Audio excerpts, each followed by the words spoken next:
12 litre ગૌમૂત્ર, આ ડબ્બાની અંદર 12 litre ગૌમૂત્ર અંદર નાખેલું જ છે, બરાબર.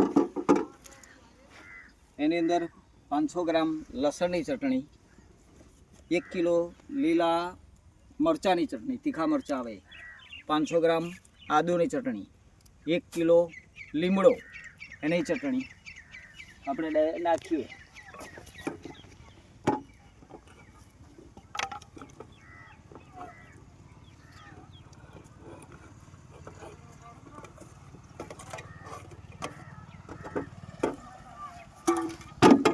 હલાવતા જવાનું, નાખતું જવાનું. પ્લસ લીલું મરચું,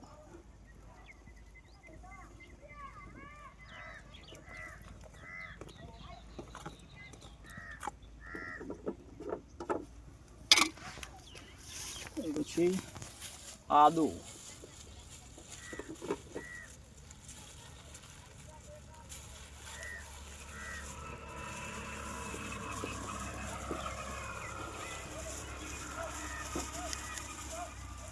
લીમડાની ચટણી, લીમડો ખોડી નાખવાનો.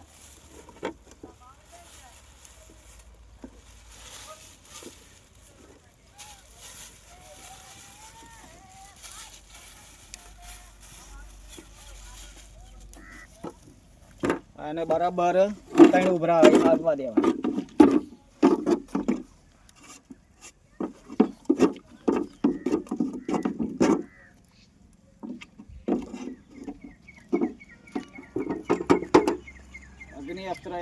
અગ્નિ અસ્ત્ર એટલે કોઈ પણ મોલાદ હોય, કોઈ પણ પાક હોય, એની ઉપર તમે છોટો તો એનું રિઝલ્ટ સારામાં સારું આવે. નાની મોટી ઈયળ હોય, મોલો મચ્છી કોઈ પણ ઈયળ હોય તો ખલાસ થઈ જાય, પણ 1 થી 2 થી 3 વખત છોટો હોય એટલે કોઈ પણ વસ્તુ રહે નહીં. અગ્નિ અસ્ત્ર આપણું 3 ઉભરા આવશે એટલે અગ્નિ અસ્ત્ર તૈયાર થઈ જશે. એને 48 કલાક ઠંડુ પડવા દેવાનું, પછી ગાળી અને સ્ટોક કરી દેવાનો. જ્યારે આપણે છોટવું હોય તો 500 ગ્રામ, એક પંપની અંદર 500 ગ્રામ અગ્નિ અસ્ત્ર અને બાકીનું પાણી લેવાનું. 15 લીટરના પંપમાં 500 ગ્રામ અગ્નિ અસ્ત્ર લેવાનું, ગાળી લેવાનું. સ્ટોર કરી શકાય. એની વેલિડિટી 3 મહિના, 3 મહિના સુધી ઉપયોગ લઈ શકાય. ત્યાં સુધી આપણે સ્ટોર પણ કરી શકીએ.